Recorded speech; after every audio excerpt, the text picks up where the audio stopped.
Bonjour. Aujourd'hui, on se lance dans une exploration un peu particulière. Oui, on va regarder des extraits d'une transcription vidéo YouTube. C'est ça. Ça concerne Tommy Robinson, une personnalité britannique qui suscite pas mal de réactions, on peut dire. Tout à fait.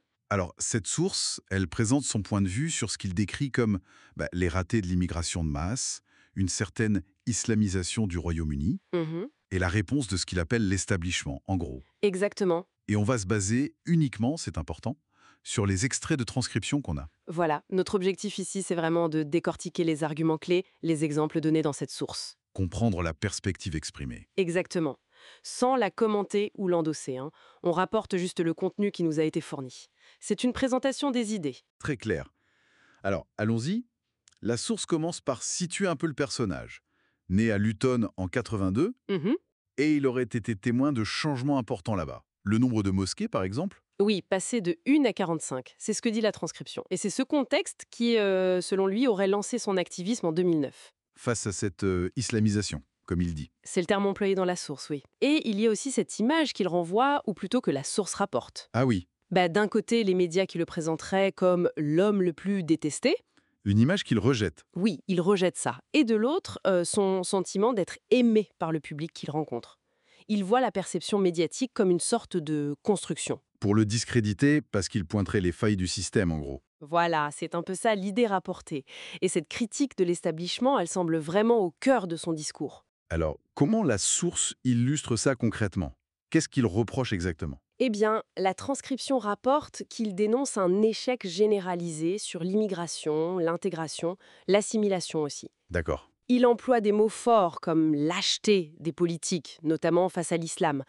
Et il parle aussi dans deux poids, deux mesures. Deux poids, deux mesures, c'est-à-dire. Au niveau de la police, des finances, c'est ce qui est mentionné. Et la source donne des exemples précis pour illustrer ça. Oui, oui, il y a l'exemple de ce qu'il appelle le vote communautaire. Mhm.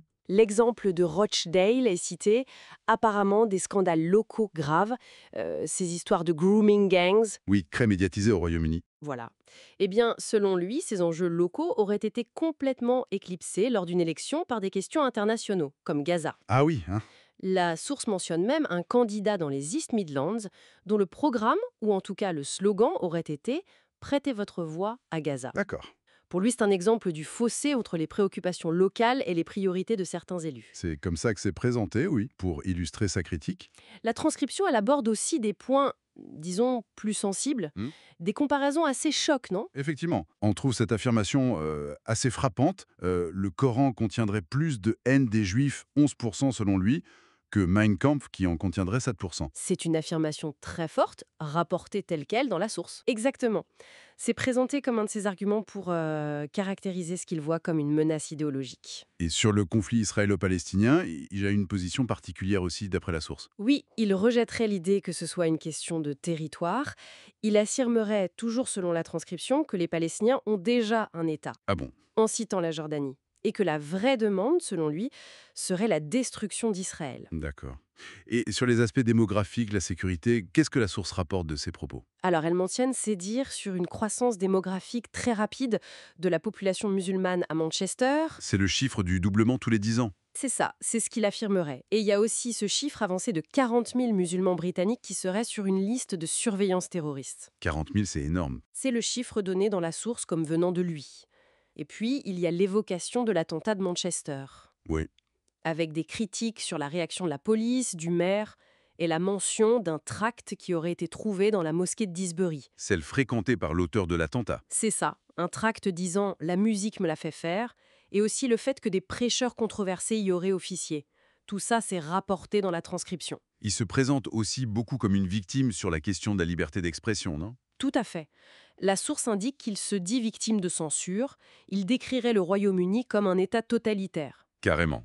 où critiquer l'islam mènerait à perdre son emploi, à recevoir des menaces. C'est sa vision des choses, telle que rapportée. Et pour montrer qu'il n'a pas changé d'avis, il y a une référence ancienne. Oui, il ferait référence à un tract de 2004, pour dire en gros, voyez, je disais déjà ça à l'époque. Et qu'est-ce qu'il disait d'après la source? Qu'il distinguait déjà à l'époque les musulmans modérés des djihadistes radicaux extrémistes, pour montrer une constance dans sa pensée. Intéressant, et la source, elle suggère même qu'il y aurait un changement de regard sur lui. Oui, elle note que certaines personnalités médiatiques qui l'avaient beaucoup critiqué, Des noms connus comme Paxman, Neil, Morgan sont cités, je crois. c'est ça. Eh bien, la source suggère que ces personnes pourraient apparaître sous un jour différent aujourd'hui, à la lumière d'événements plus récents, comme une sorte de validation a posteriori de ces avertissements. D'accord, bon, si on essaie de résumer ce qu'on trouve dans ces extraits de la source. Vas-y. On a donc les critiques de Tommy Robinson sur l'immigration, ce qu'il appelle l'islamisation, sa dénonciation de l'establishment, de la lâcheté politique, Mhm. ses déclarations très controversées sur l'islam, l'antisémitisme, avec cette comparaison Coran-Mein Kampf, Oui. les chiffres qu'il avance sur la démographie, le terrorisme, Et sa défense de la liberté d'expression, où il se voit comme censuré. voilà. C'est le portrait qui ressort de ces extraits. Et la source termine sur une note un peu prospective, on pourrait dire. Elle pointe ce qu'elle présente comme une résonance croissante de ce type de discours. Ah oui, Elle cite en exemple les succès électoraux de Geert Wilders aux Pays-Bas ou la montée des démocrates de Suède. comme pour dire que les avertissements de Robinson trouveraient un écho plus large. C'est un peu l'idée suggérée.